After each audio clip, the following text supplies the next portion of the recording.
Hello, hello. I'm Casey, And I'm Fallon. and this is Render the Darkness. One of us got the pajama memo, and one of us did not. Guess which one didn't? Yeah. Guess who didn't tell that person? Well, one of us was ready to have a party, and the other one just looks cold.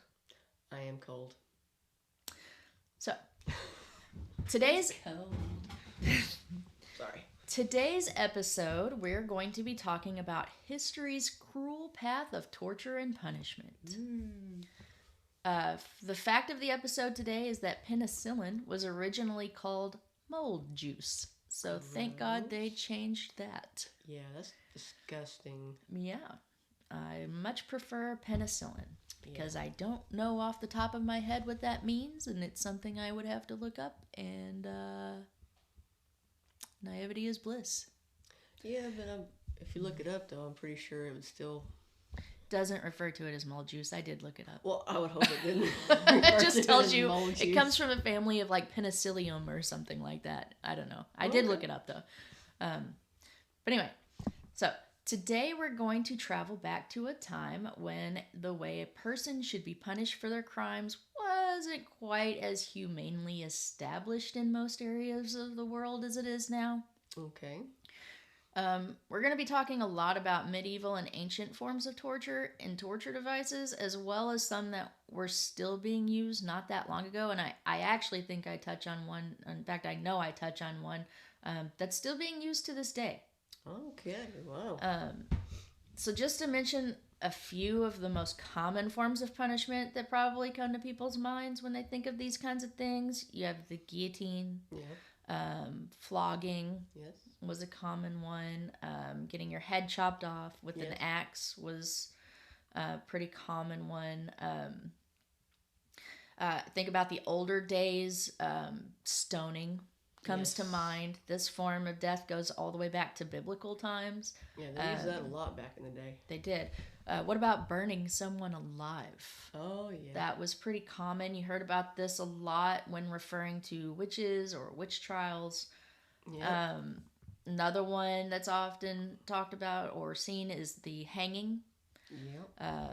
That was used for a long time all over the world. I don't think I've ever seen a Western movie where somebody didn't get hung at least once. That is true. Yeah, there's usually at least one hanging in every Western. Yeah. But I'm not going to be focusing on these kind of more common things that people think about when thinking about that kind of stuff. But I can say that the things I will be focusing on in today's episode, I would imagine, or I feel like I can pretty bravely say, would probably make someone in a situation of persecution beg for any one of these types of punishment. Really? Yeah. Okay. There's a difference between execution and torture. The methods we're about to get into, they somehow merge these two for some truly horrendous results. Okay. That being said, please know ahead of time that there was just no way to talk about this topic without going into some pretty gruesome and explicit details. This entire episode is a content warning. Wow. It's full of adult content and human harm. If that's something that is potentially triggering or sensitive for you, please skip this episode and tune back into the next one. We will not be offended at all. Nope. Completely understand. Will not blame you. So let's jump right in. These methods come from all over the world at different time frames throughout history. I'll do my best to include when they were most popularly used, what time era they were used in, and also where they were most commonly used, as well as I will add whether or not these torture methods or devices are believed to be fact or fiction. Okay. The first one we're going to talk about is rat torture. Okay, this already didn't sound good. So what is said to happen is that the executioners would take a bucket of starving or diseased rats. They would conceal the rats on the bare skin of the person, usually their chest or stomach, using the bucket. They would apply heat to the outside of the bucket, which would then cause the rats to become increasingly agitated, and they would then chew through the person's skin and organs in an effort to find safety, Ooh, thereby killing the ouch. person in a very agonizing way. That's terrible. I also thought that was terrible.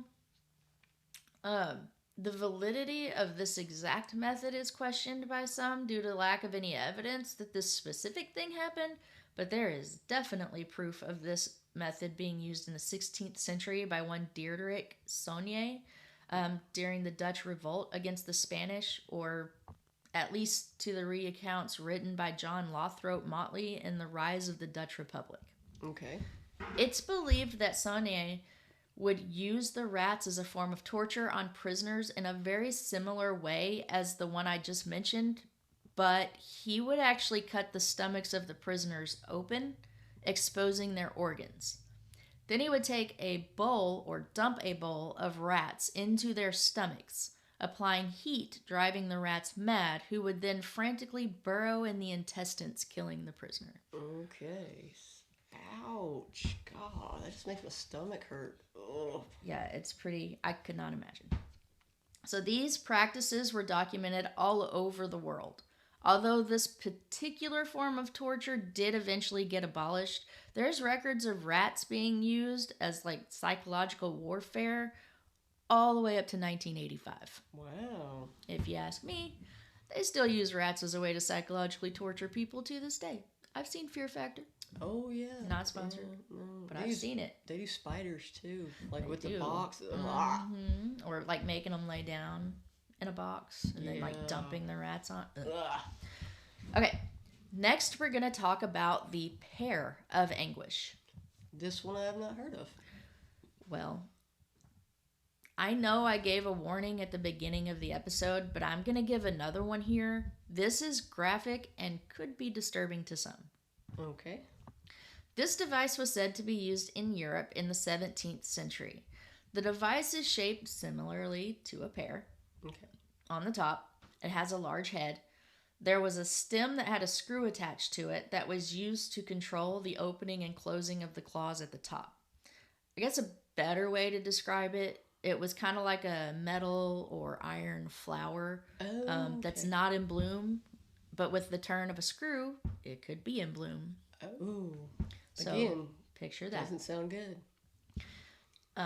When the screw is turned just like a blooming flower, as I just said, the claws or petals would begin to open. Supposedly, what would happen was, when the pear was closed, it would be inserted into different orifices of the body, like the rectum or the vagina. Oh gosh. After insertion, the executioner or torturer would then begin to slowly open the claws. The pressure would begin to cause agonizing pain, as the pear's intended purpose, it wasn't actually to kill anybody, just to cause really agonizing, torturous pain that would trigger the person to confess or talk. Oh. So this was said to be an interrogation device. Golly, that again making hurt. God. When it comes to proof as to whether or not this device actually existed, the consensus says yes, it did. But it was also noted that it wasn't always used on the vagina or anus. It was also used for the mouth. What?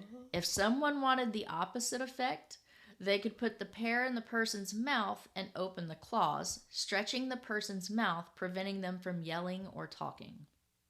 Oh wow. So instead of interrogating it and using it as a confession tool, they would use it to keep someone quiet. like a gag. Like very a gag. Like a very painful gag. Ah. It was also thought that they could even lock the claws in place with an actual key. And in order to be freed from the contraption, the victim would often agree to a proposed bribe in order to get the key to be freed. I could see that. And that is why the pear of anguish is also sometimes referred to as the choke pear. All right, that was. Ah. I couldn't find definitively whether this one was true or not, but I do know that there are a lot of different models of it in many different museums throughout the whole world. And I also know that, true or not, the idea that this could have been a thing is a pretty terrifying thought. Yeah. The next topic of disturbance is the breaking wheel. Sorry. It's fine. You ever heard of the breaking wheel? I mean, it kind of sounds familiar, but there's nothing going on up here, so. Have you ever heard of the breaking wheel? I'm sure some of you have. Mm. It was also referred to as St. Catherine's Wheel. Real quick, the reason it was called that is because St. Catherine was tied to the wheel to be persecuted for her refusal to denounce her Christianity, and the wheel broke in half. Oh. Furious at the divine intervention believed to have just taken place from her executioner, Emperor Maxentius, he decapitated her. Oh. So, this form of torture was used in public executions. Well, people got to watch this happen. Oh. What they would do was, for anyone convicted of murder, rape, being a traitor, thievery, that person would be sentenced to execution by the wheel. The process of this execution was usually broken down into separate days and parts with a specific level of pain and torture in mind. And that level was the maximum level of pain possible. Oh. Typically, on the first day, the wheel would be dropped directly on the person, breaking their bones. Now, I should say that, okay, the wheel, as I think I forgot to put this in there, but the wheel, although usually the wheel itself was wood, it was also usually lined with like an iron metal. How would that not kill them? Well, if you drop it in the right spot, it would God. break a bone or sever something, but not necessarily kill you, I figured depending that, on like, where you dropped it. drop the wheel. Done. So the next day, the person would be tied to the wheel, and their bones would continue to be systematically broken. The condemned would be left to suffer for hours, sometimes days, with their broken appendages just dangling or entangled in the spokes of the wheel. Oh gosh. Yeah, that one was actually very much true. That really did exist, and they really did do that. The next one we're going to talk about is the Judas chair, sometimes referred to as the Judas cradle. This device comes straight out of medieval times. All right. The top of the device was shaped like a pyramid and was more often than not made out of metal. Sometimes wood, but mostly metal. Okay. The person would be positioned above the tip of the chair and slowly lowered down until the tip began to penetrate the person, whether it be through the anus or vagina. Oh my gosh, why? Ugh. As this happened, especially depending on what part of the body was being penetrated, it would usually cause internal injuries that typically led to death. The device was said to mostly be used to get confessions out of people, but if some simply wouldn't comply, they would just be subjected to this truly horrendous form of torture. Oh gosh. Not only is there a ton of evidence from the Middle Ages that this device existed, there's also evidence that it was used quite often. Yeah. This was one of their more common go-tos. Yeah. For execution and punishment. Next, we're going to talk about the rack. The rack, okay. From what I read, this originated out of Europe, said to be created in 1447 by Constable John Exeter, and was originally used in the Tower of London, but its popularity quickly spread and the device began to be used all over. With this device, they would take a wooden frame, sometimes metal, and suspend it above the ground. Then they would attach a crank of some sort to the ends of the frames. They would then tie the limbs of the person to the rollers and start cranking, stretching the person's arms and legs until they either became disjointed or sometimes even ripped completely off. Okay. This was said to be sometimes implemented in other ways, but was again typically intended to trigger a confession from its victims. Yeah, see, I've heard of that one before. I don't know if I remember it being called the rack, but I remember the method itself. Mm-hmm. And sometimes I read too that sometimes they would light fire underneath it just for an added just extra bit of torture, I guess, pain. I mean, the stretching of the arms and the tearing of the arms and stuff wasn't enough. Just add some fire. Add some fire. All right. Next, we're going to talk about coffin torture. Ooh. This form of torture, again coming out of the Middle Ages, was when a person would be placed in a wooden box, a very made-to-size wooden box. Like, meaning it was literally only big enough for the intended victim to be placed in the box. It did not allow for any wiggle room whatsoever. This is already making it hard for me to breathe. So then the person was usually just left in there for days at a time. Think that's not medieval enough? These coffins were often placed right in the middle of town square, so the town folks could get their fair shot at a chance to come by and abuse the person however much and however long they chose. So they just open the lid? They just open the lid and do whatever they wanted to do to that person and move on about their merry way. Wow, that's just messed up on so many levels. The first thing that came to mind was if somebody was convicted of, let's say, murder, especially of, like, God forbid, a child. Yeah.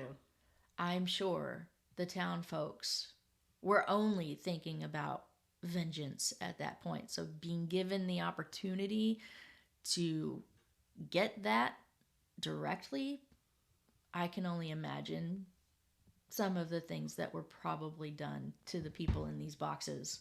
Yeah, I can think of one thing that was probably done right off the bat if it had to involve a child. I also could think of that exact same thing. Yeah.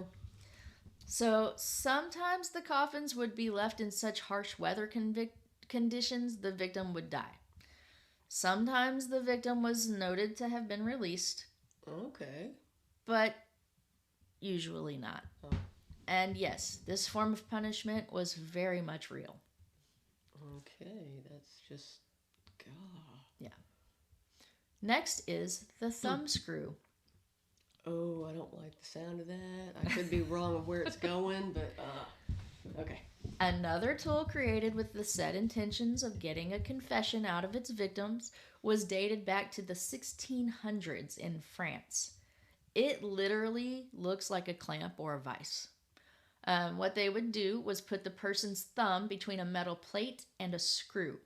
They would then tighten the screw, sometimes until the thumb was completely mangled. Even though this method was said to have originated in France, it was used all over Europe. I read that sometimes it was even used as a sort of like a precursor to the rack. Ooh. So they would do the thumb screw before putting them on the rack. Lovely. So, yeah. I'm just sitting here wiggling my thumbs. I'm like that with like anything involving eyes. Like in movies when people are doing things close to an eyeball or fingernails. Like if they're pulling a fingernail back or off. Or they like take a pin and they like or drive it underneath. Anyway. And my thing is ears and anything to do with the mouth. Oh, yeah. It's like, Yeah. All right, next we're going to talk about the Iron Maiden. This one I have heard of. I'm sure a lot of listeners have heard of this one. It was pretty common. Most people think this device came out of the Middle Ages, but actually the first known record of it being used wasn't until the 17th century. Oh, wow. Okay. It was said to be a metal or iron human-sized and sometimes human-shaped box that was equipped with sharp spikes. The idea was that these spikes would be just long enough to puncture the person, but to not actually kill them immediately. They would slowly bleed out over time. Okay. The first account of this device that I could find was by someone named Nabis, who was a Spartan tyrant in 200 BC. If I said that wrong, I'm really sorry. All right. Spartan. This is Sparta. Anyway, so the Brazen Bull. This one sounds familiar. It should. You've probably seen it in movies. Okay. This device or idea was said to come from the ancient Greeks and Romans. This was a giant statue, typically made of brass or bronze, in the shape of a bull. The victims were thrown inside the statue and a fire would be lit underneath, effectively cooking the victims slowly. Ew. The nostrils were designed in a way that would allow the smoke and the screams of the victims to billow out. So the smoke would billow out and it would create the image of an angry bull, and the screams would mimic the low sounds that a bull might make. Wow, they really put some thought into that, didn't they? They did. The original reason for its creation was to end the practice of Christianity throughout the Roman Empire. This dates back to being used as far back as the early 300s. But like most of these, it didn't take long for this use of this method to expand and begin to be used all over. Okay. Next, we're going to talk about sawing. Just sawing? Sawing. Okay. This form of gruesome punishment was practiced all over the world at one point, especially in Europe and Asia, in medieval times especially. But the first known record of execution of sawing actually comes out of ancient Persia. Apparently, Darius II's wife commanded this method be used on one of her rivals. In this form of execution, the victim is hung upside down and then sawed in half vertically, starting with the crotch region. Oh my gosh. They did it this way because the victim would stay conscious for longer. So this form of execution was used well into the 19th century and was typically used on people accused of witchcraft, adultery, murder, blasphemy, or theft. I'm going to interrupt you here. I'm sorry. Mm-hmm. But because you just said that, Mm-hmm. I don't know. I'm sure a lot of people, if you're into into horror movies and stuff, have you seen Terrifier? Which one? The first one. Yes. That scene. Yeah. See, I thought about, and I know it wasn't a Saw, but I thought about that Tomahawk movie that we just watched with Patrick Swayze. What? Remember where they go out, the wife gets kidnapped, and then they all go out to Luke Wilson and not Patrick Swayze, Kurt Russell. Yeah, Kurt Russell. Yes. Kurt Russell. Yes. Bone Tomahawk or something like that. Yes. Yeah. Also not sponsored. Sorry. No, but I movie. thought about that scene in that movie when I was that's the first thing I could reading. think of because, like I said, I just seen that. And I did read too, and I might say this wrong because I didn't include it in my little script here, but I did see too where this was also used in China, and somehow the Chinese managed to, and I didn't really understand the concept of how this worked, but what they would do, from what I read, is they would put 2 stakes in the ground, and they would hang the person in between the stakes, and for some reason that would somehow slow the blood flow.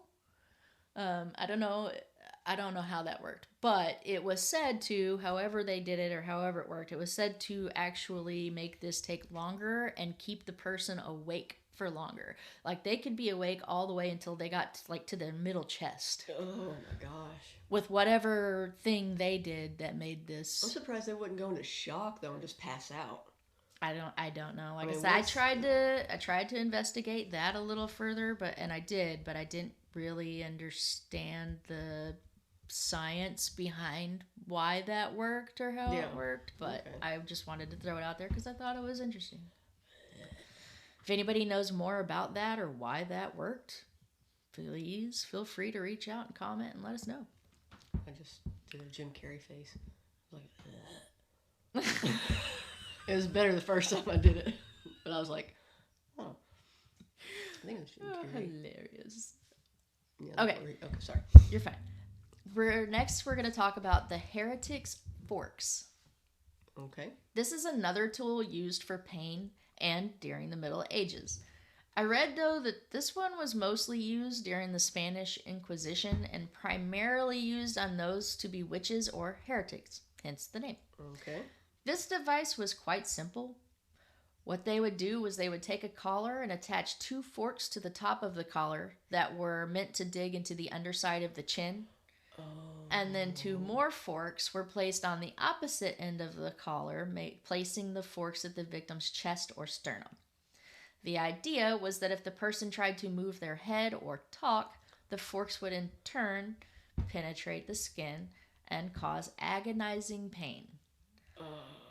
Although this particular device wouldn't kill the person, it would cause enough excruciating pain that the person would eventually confess to whatever they had to in order to get released from the device, which oftentimes, unfortunately, resulted in them being burned at the stake. Oh, gosh.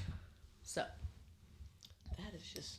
This whole episode's making me hurt.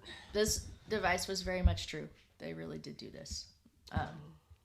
Okay, so next we're going to talk about, and I hope I say this right. No pun intended here. I was getting very tongue-tied trying to say this one. Okay. The next one we're going to talk about is the tongue terror. Oh, man, I just said my... Again, coming at you out of Europe in the medieval ages. Wow, man, Europe. I would not want to piss anybody off in Europe. I mean, now... I wouldn't want to piss anybody off anywhere now, but especially back in the Middle Ages, no. I would be minding my P's and Q's and staying in my little house and head down, mouth shut. Shut. Anyway, this contraption used on people accused of blasphemy or heresy. This tool literally... And I know I'm saying literally a lot, but I couldn't believe how many of these things look so much like the common everyday things that we use today. Okay. So this, which I want to say, it really made me wonder if some of our tools we use now once started out as something devised with the intent to harm other people. And we just found like nicer uses for them over the time. Like, hey, this could be used for a salad, too. I know. Like, think about how many weapons does the common Joe have laying around their house and they just don't know that they were originally meant to be weapons? Yeah, that's true. Anyway, back to the terror. It literally looked like a pair of garden shears. Oh. Except instead of being designed to cut like garden shears, they were designed with a mechanism that would allow them to be clamped to the accused person's tongue and ripped out. You just had to say that so quick, didn't you? I did. Rip it out like a Band-Aid. No, that's rip it off. This could be done however fast or slow the executioner wanted. The ripping out of the tongue wasn't always the result. Sometimes they just twisted and turned until it couldn't be contorted any further to get a confession out of the person. There are records of this device being very much true. Okay. What movie was that? Where they pulled the tongue out like really, really far and then let it go. Was it Beetlejuice? No, wait. And they let the tongue go, and he like grabs his mouth. Was it Beetlejuice? I don't know. Anyway, that's scene, even though I can't place who it was or what movie it was in. That's what came to my mind when I was. Yeah, now it's gonna bother me about this. I mean, I think he did do that at some point in time. Was it? Did he do that to Alec Baldwin? Like the tongue got pulled out. Yeah, I remember him doing this. Yeah, when they were. I don't remember. Because it was like right before they did their faces, right? I don't remember. Okay, we're getting so sidetracked in this. I'm sorry. I'm so sorry. I'm old. I don't remember things. I don't have an excuse. I just don't remember things. The next one we're going to talk about is the Scavenger's Daughter. Okay. This one is often referred to as Skevington's Guise, named after its creator, Sir Leonard Skevington, in the, you guessed it, 16th century England. Okay. This was a metal, full-body length A-frame device that consisted of a hoop or ring where the head would go, and the hands and feet also had rings for holding them into position. Usually this thing wasn't fit to size, so And I read in some resources that the rings would sometimes have little spikes embedded in them to intensify the level of pain the victim would experience. Okay. The scaffolding of the frame had the capability of folding in half, thereby folding the victim in half, causing the blood to run from the nose to the ears. Oh. They could also compress the hands and feet as they chose, causing the appendages to contort. Ow. Some referred to this method as a reverse of the rack. If you remember, the rack tortured its victims by stretching their body parts and dislocating them and often separating them. The scavenger's daughter was designed to contort and compress its victims' bodies. Okay. This was also... Is there There were records that this was also true. What? Oh, sorry, I was gonna say, is there a reason why it's called the scavenger's daughter?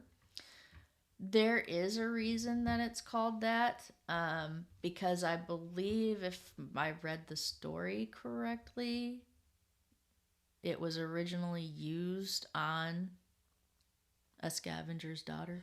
Oh. I could be wrong about that. That makes sense. I Like the first person it was used on was a correct, like who it was made for or made to punish. That makes sense. All right. But again, it was, like I said earlier, it was created by Leonard Skevington, which at the time I know he created it. I think she may have been the first victim of it, but I don't think that's why he created it. Right. I think he created it just as a tool of torture for prisoners or anybody trying to invade. Okay. So that was my long-winded way of saying no, I don't know why it's called that. No idea. Okay, so we're going to move to the armchair of inquiries.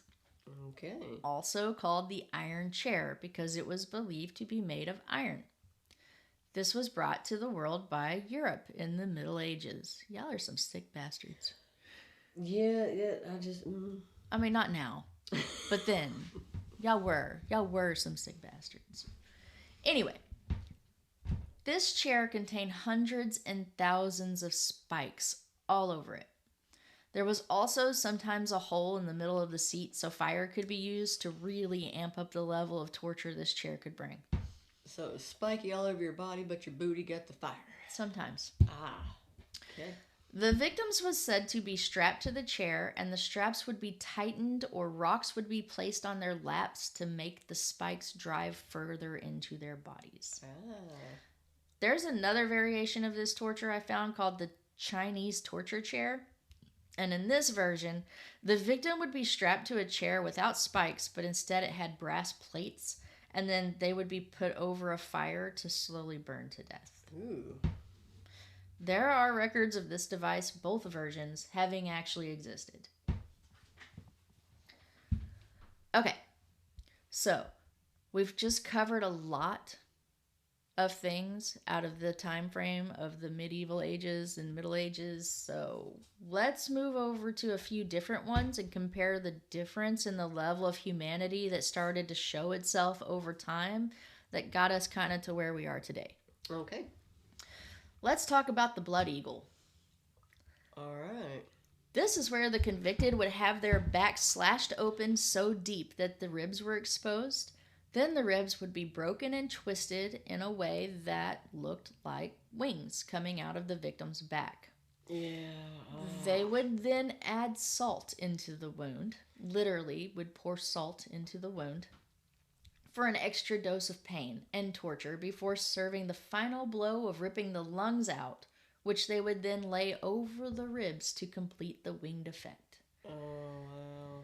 This was said to be a form of Viking execution, but it's also often been the subject of debate.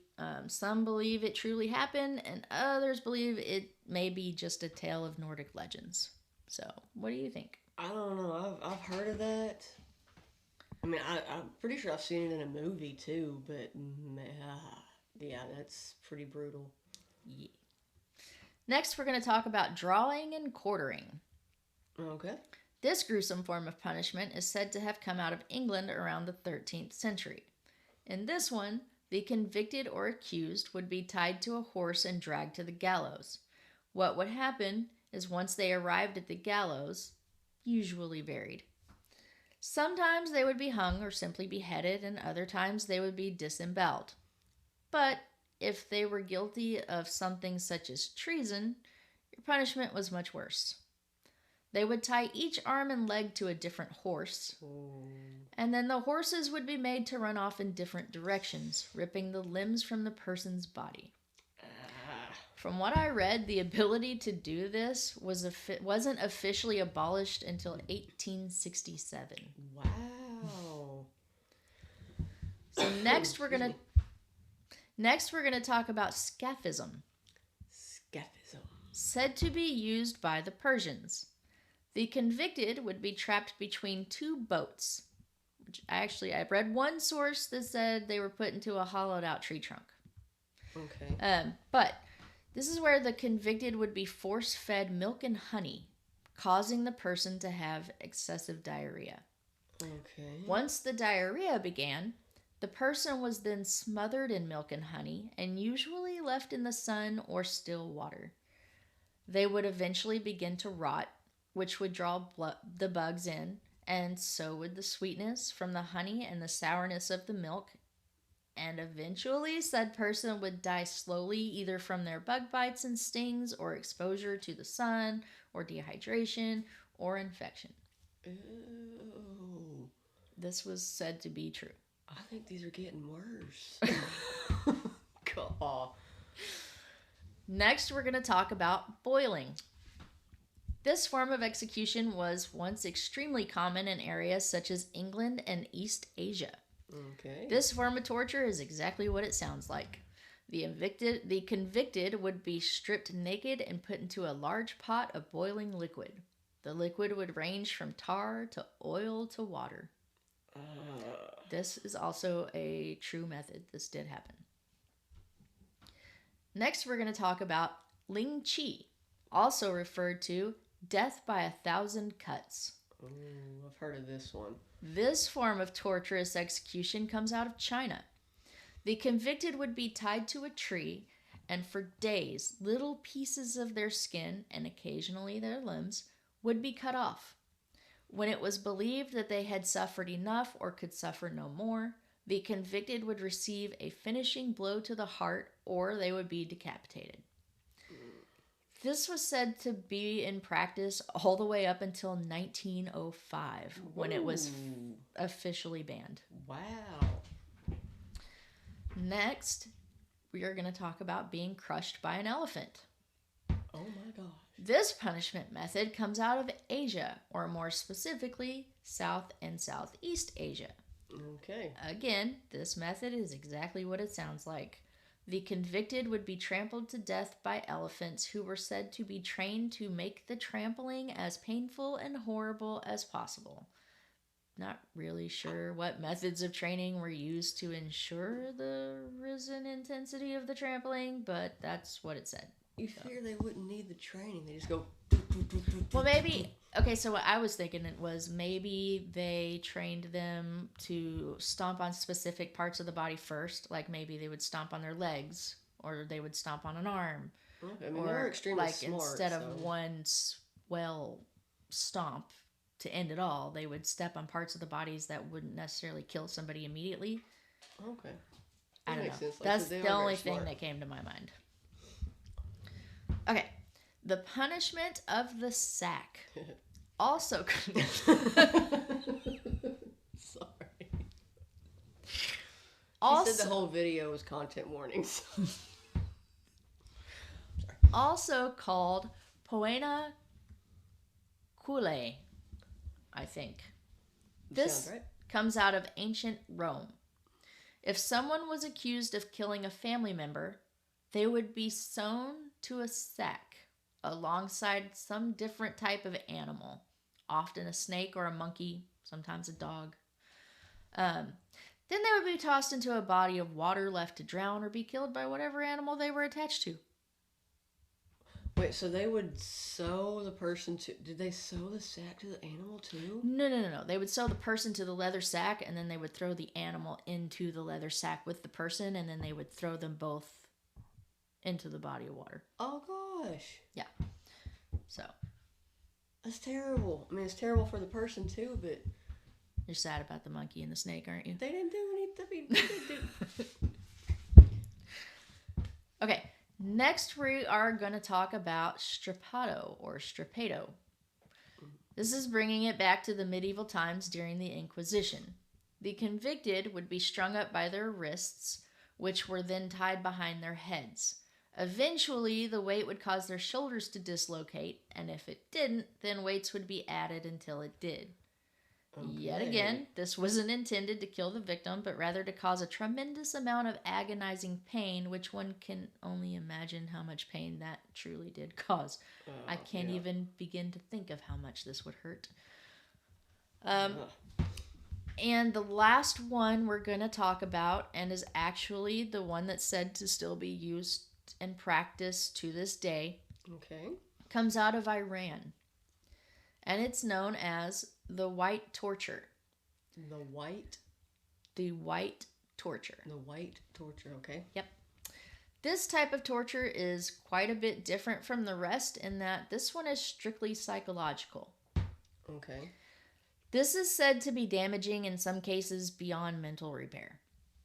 So in this form of torture, a person is put in a cell or a room where everything is white. The walls are white. The floors are white. Their clothes are white. The food they're served is white. Everything is entirely white. The guards wear only white. The lights are left on 24/7, and no one is allowed to speak a single word to the person. Ever. Wow. So this is most often known to be used in Iranian prisons. The result of this punishment are said to vary person to person, but some of the results that are noted are severe sleep deprivation, total memory loss, dizziness, headaches, eating disorders, phobias, development of extreme fears, depression, extreme paranoia, and horrific nightmares. I can see that, all of that. Yeah, this one is... I mean, don't get me wrong, they're all horrible and they're all terrifying in their own rights, but this one to me is really terrifying because A, it's still practiced to this day. Yeah. And B, I know that when you are, or a person is neglected of the ability to see color, when they've been able to see color previously, or they're put in a position where all they can see is the white, it does eventually start to really take away your memory capabilities. Huh. Like you start to forget people's faces. Really? Yeah.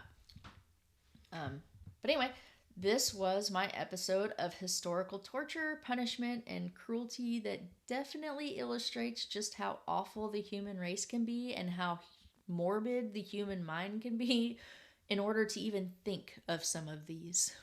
Yeah, there was some of the... I mean, all of them were terrible, but there was a few of them that hurt me. Yeah. Yep. Ugh. And again, just to reiterate what I said earlier, I was not calling Europe population sick bastards. I was referring specifically to the people who participated in the activities of any of the tortures that took place at this time. Right. Just to clarify that. I love Europe. But it's awesome. If I missed some that you know about that you wish I had put in the episode, or if there's something you feel like I missed, please feel free to message or comment. And other than that, or if you were offended by anything I said, I apologize now, but feel free to message or comment. I'm known to struggle with the filter, so I apologize for that. But I did give a content warning. Yes, you did. So, but like I said, I don't think anybody would be offended because, like you said, you were talking about people that were like way back in the day. That yeah. None of them are still alive now. In this horrible stuff, and bad on them. Yeah, shame. But not you, because we love y'all. Yeah, not you guys. We love you guys. Y'all are awesome. We've advanced so much as a race since these times. You know, it almost makes, again, I'm gonna boldly say this, but it almost makes things like the electric chair or lethal injection seem pretty damn humane compared definitely to the lethal what injection. we used to do as a race. Because I'm not excluding that to one specific area. These things were practiced worldwide, everywhere, all over. So the whole world at one point in time was full of Sick bastards. sick bastards, yeah, at one point in time. But anyway, that was my episode. That was really good. Like I said, a lot of that hurt me. Yeah. It still hurts me. Well, as always, we can be found on pretty much any social media site. We are now going to be posting YouTube videos for every episode we do, come hell or high water. Whether we're in our pajamas, our hair's not done, sorry, we're sick, whatever the case may be, we're going to sniffle right on through and post a video every time. We also now have our website up and running. Yay, website! Which we will be putting merch on soon.